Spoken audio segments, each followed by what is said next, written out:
Oi, pessoal, tudo bem? Eu sou Elaine, professora de História. No vídeo de hoje nós vamos continuar a estudar a ditadura militar no Brasil, falando do terceiro presidente do período, o general Emílio Médici. Então, sem perder tempo, vamos para o vídeo.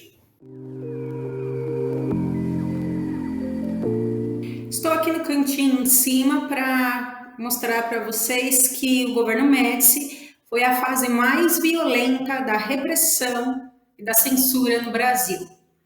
Durante o governo Médici, o Brasil foi tricampeão, melhor dizendo, da Copa do Mundo de Futebol no México, e o Médici explorou a conquista da Copa do Mundo a seu favor. A foto que eu mostro aqui para vocês está aí o presidente Médici com o então capitão da seleção brasileira, Carlos Alberto Torres, e a taça Jules Rimet. A ideia é de que o Brasil só tinha sido campeão do mundo por conta do Brasil ser governado por militares. Inclusive, os militares interferiram na seleção brasileira, que houve um desentendimento do presidente Médici com o então técnico João Saldanha, que acabou sendo demitido. O governo Médici é marcado por grandes obras. Então, assim, quanto maior a obra, maior o sinal de progresso do país. Obras que a gente não sabe exatamente quanto de dinheiro foi gasto. Lembrem-se que a imprensa era censurada. Então, uma coisa, se houve superfaturamento, se houve desvio de verbas, se houve qualquer coisa aí relacionada a essas obras, não vamos saber todas as informações justamente por conta do aumento da censura à imprensa. A rodovia transamazônica é uma grande polêmica na história do Brasil por conta do desmatamento. Não existia a preocupação com a questão ambiental no início da década de 1970. Então, assim, derrubar árvores era sinal de progresso. Vamos fazer obras, obras, obras, obras. Quanto mais obras, mais sinal de que o país está se desenvolvendo. É um impacto ambiental gigantesco, uma obra que não tem a estrutura adequada por conta do clima na região amazônica, das chuvas. A Transamazônica ainda é usada nos dias de hoje, os caminhoneiros ficam atolados na lama, porque assim, não tem como você ficar asfaltando ali justamente por conta da chuva. Isso foi um impacto ambiental muito grande e que na época não se pensava nisso. A Ponte Rio-Niterói também foi uma obra do governo Médici. Ela é a principal ligação entre as cidades do Rio de Janeiro e Niterói, é usada até hoje, uma obra de engenharia considerada muito ousada para a época por conta das estruturas da ponte, que ficam aí no mar, mas assim, também não sabemos quanto foi gasto, mas é uma obra muito importante porque ela é utilizada até hoje.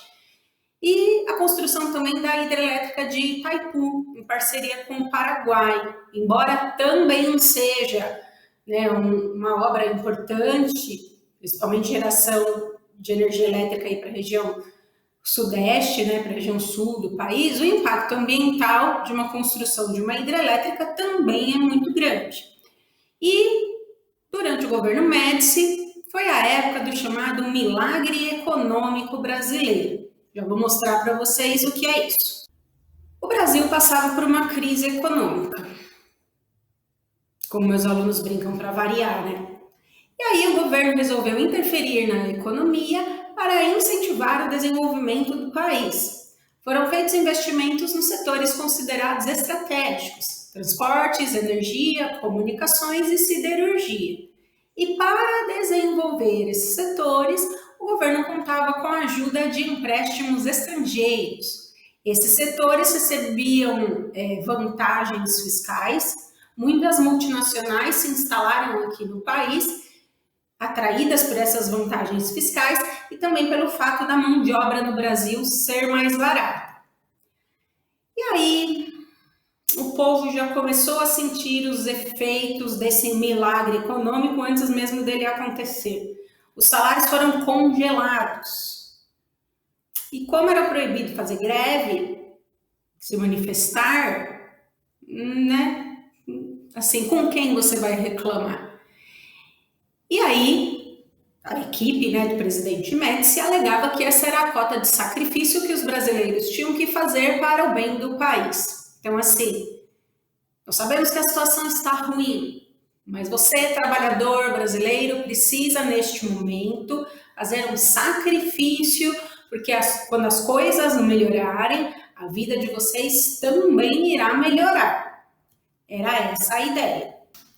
Houve sim um período de um acelerado crescimento econômico, o PIB do Brasil cresceu bastante, mas esses números não se sustentaram, porque em 1973 aconteceu a primeira grande crise mundial do petróleo, onde os países exportadores de petróleo, no Oriente Médio principalmente, quintuplicaram o preço dos barris de petróleo.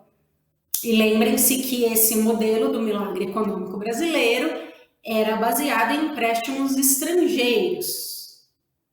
E aí não tinha mais empréstimos. Porque os países que emprestavam dinheiro para o Brasil também estavam sofrendo com a crise do petróleo. Então, assim, olha, Brasil, não tenho como te emprestar dinheiro agora porque eu também estou precisando.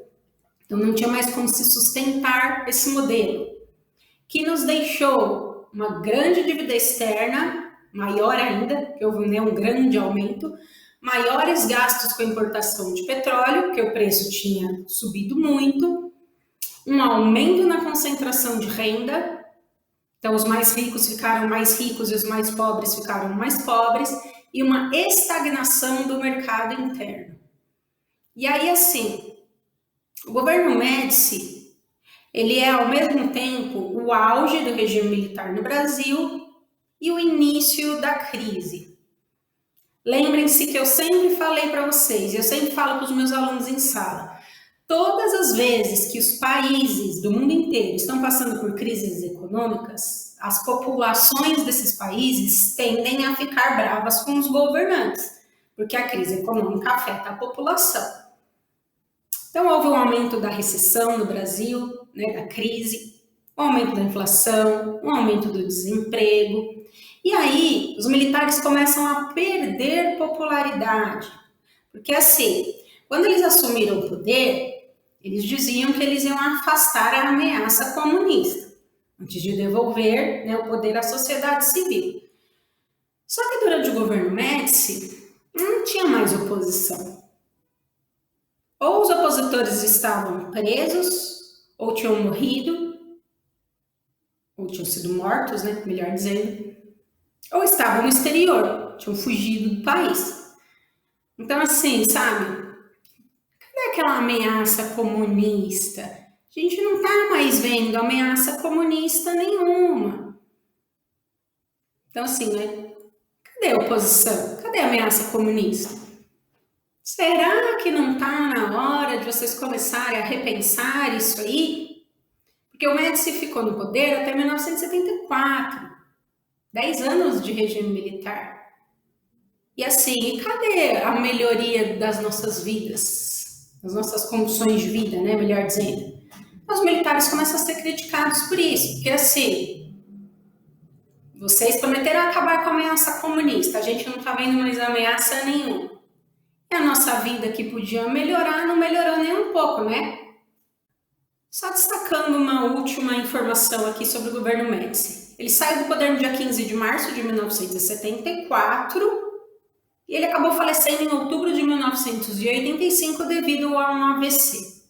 Ele foi substituído pelo general Ernesto Geisel, o penúltimo presidente da ditadura militar. Mas esse é assunto para um próximo vídeo. Espero que você tenha gostado do vídeo, que ele tenha esclarecido suas dúvidas. Se ainda não esclareceu, deixe um comentário aqui. Não se esqueça também de curtir, compartilhar o vídeo com seus amigos, se inscrever no canal e ativar o sininho para não perder nenhuma novidade. Vou deixar como tela final o vídeo sobre o governo Arthur da Costa e Silva, para quem ainda não viu ou ficou com alguma dúvida. Então, muito obrigada a todos que me acompanharam até aqui. Um beijo e a gente se vê. Tchau, até mais!